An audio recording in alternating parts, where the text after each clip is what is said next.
schools are concerned, I think what computer science is about is teaching children the underpinning principles and the concepts behind computational thinking.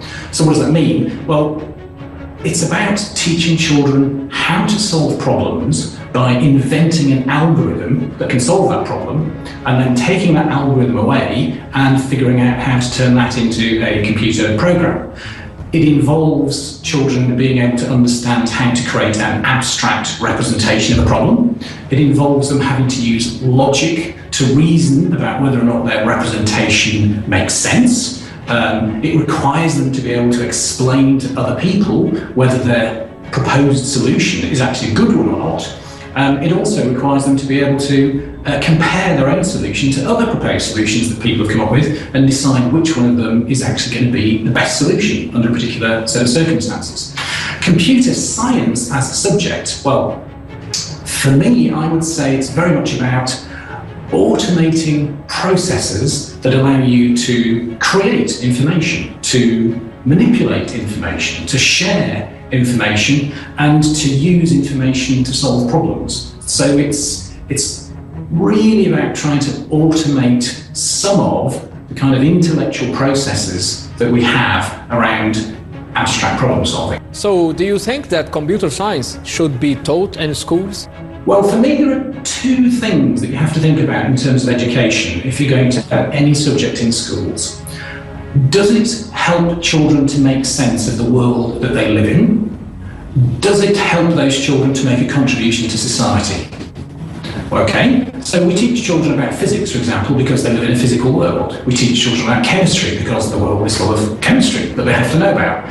Well, this world that we now live in is digital. It's always on, it's always connected. Pretty much society depends on digital technology. So if you're going to make sense of this world that you live in, you need to understand the principles and the concepts that underpin that digital technology. If we go on to the second point, if you're going to contribute to the society that you live in, make a really positive contribution when you grow up and enter the workforce, well, you're going to be surrounded by all that digital technology, and chances are you're going to need to make a contribution that depends on that technology. So you should jolly well have the thinking skills that allow you maybe to actually invent new technology, but certainly know how to apply it in order to come up with the best possible solutions.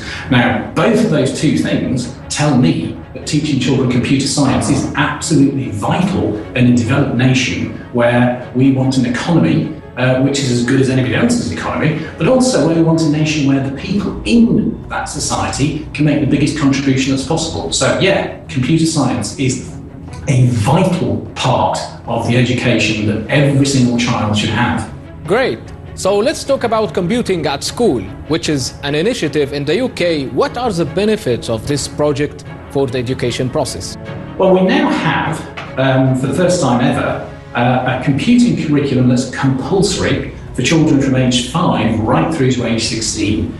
Well, having a statutory curriculum, well, that's nice, but it's of no value whatsoever unless the teachers, right from primary school through to the end of secondary school, feel confident, feel enthusiastic, and have the right tools and techniques at their disposal to be able to teach this subject really well so that it is actually an inspiring and motivating subject for all of those children. Great. And how did BCS, the Chartered Institute for IT, get involved with CAS? One of the reasons we exist is to make computing education really brilliant if we possibly can. So when I came along and joined BCS about 6 years ago, and I was looking around for who are the organisations that we should be working with, I came across CAS, which in those days wasn't a particularly large organisation, but it was immediately obvious that that was an organisation with real drive and enthusiasm and I guess what you would call a can-do attitude.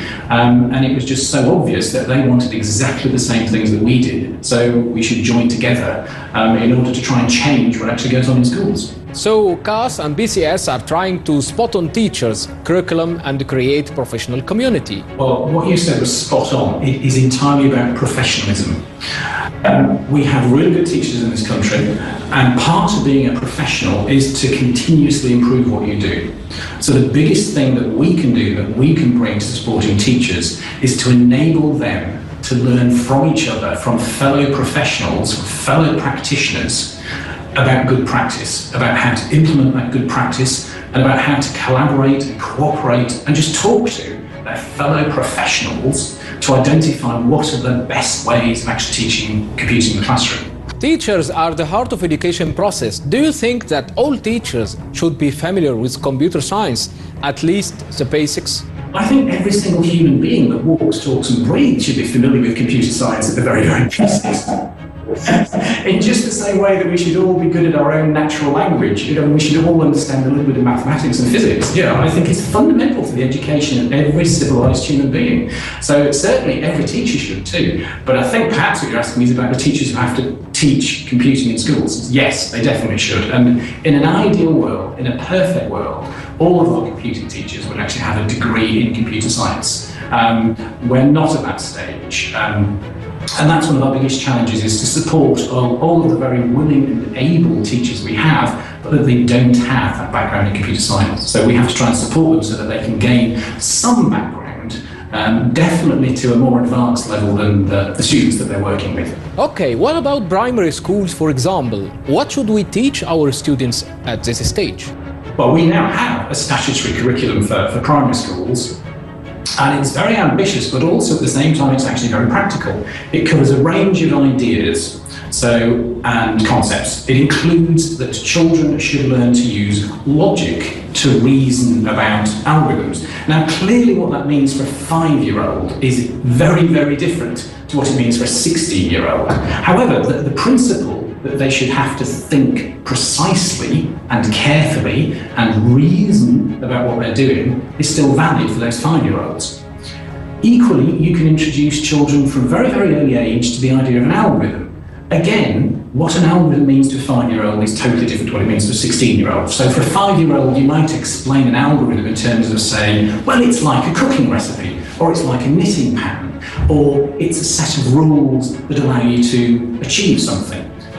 Typically, one of the kinds of algorithms that are introduced to young children at primary school is one where you can solve a maze. And that's a good fun one because you can actually create an artificial maze in the classroom just using boxes and other such things. And then you can go from that particular algorithm into turning it into a computer program with something along the lines of Scratch or Blockly or Touch Development. When it comes to education, many people think that big dreams need big budgets.